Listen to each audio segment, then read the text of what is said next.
Hi friends, welcome to Kattavandi channel. இப்போ நீங்கள் பார்க்குறது பொலிரோ பிக்கப் எக்ஸ்ட்ரா லாங்கு 9 அடி தொட்டி மேல் கட்டு வண்டி. வண்டிக்கு வந்து ரெக்கார்டு கண்டிஷன் சரண்டர் பண்ணி ரெக்கார்டு கிளியராக கொடுத்துருவாங்க. 24 மாதம் எஃப்சி, 12 மாதம் இன்சூரன்ஸு.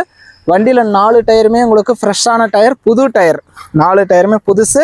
வண்டி சரண்டர் பண்ணி ரெக்கார்டு எல்லாமே கொடுத்துருவாங்க. கேஸ் இருந்தாலும் கிளியர் பண்ணி கொடுத்துருவாங்க. வண்டி இருக்கிற இடம் தருமபுரி மாவட்டம். வண்டி வேணும்னா டிஸ்பிளேல தெரியற நம்பருக்கு கால் பண்ணுங்க. இந்த Bolero pickup extra long BS4 வண்டியோட ரேட் வந்து 7,60,000 ரூபாய் சொல்றாங்க. இது ஃபைனல் ரேட்டோ பிக்சட் ரேட்டோ கிடையாது. நேரில் வந்தால் முன்னப்பின அனுசரிச்சு எடுத்துக்கலாம். ஸ்டெப்னி, வீல் ஸ்பேனர், ஜாக்கி எல்லாமே உங்களுக்கு செட்டாக நம்ம வாங்கி கொடுத்துருவோம். வண்டி மற்றபடி நல்லா தெளிவாக இருக்குது. சிபில் ஸ்கோர் நல்லா இருந்தால் ஃபைனான்ஸ் வசதியுமே உங்களுக்கு பண்ணி கொடுக்குறாங்க. குறைவான அமௌண்ட் இருந்தால் கூட இந்த வண்டிக்கு நீங்கள் ஓனர் ஆயிடலாம். சிங்கிள் ஓனர் வண்டி, BS4 வண்டி. வண்டி வெறும் 1,37,200 கிலோமீட்டர் தான் ஓடி இருக்குது. மற்றபடி வண்டியை நல்லா தெளிவான வண்டி, தரமான வண்டி. வண்டி இருக்கிற இடம் தருமபுரி மாவட்டம். வண்டி வேணும்னா டிஸ்பிளேல தெரியற நம்பருக்கு நீங்கள் கால் பண்ணிட்டு வரலாம். வீடியோ பார்த்துட்டு பிடிச்சிருந்தா ஒரு லைக் பண்ணுங்க. BS4ல சிங்கிள் ஓனர், 9 அடி தொட்டி, 4 டயர் புதுசு, ஃப்ரெஷ் ரெக்கார்டோட வண்டி வாங்கணும்னு நினைக்கிற நண்பர்களுக்கு இந்த வீடியோ மறக்காம ஷேர் பண்ணி சப்போர்ட் பண்ணுங்க.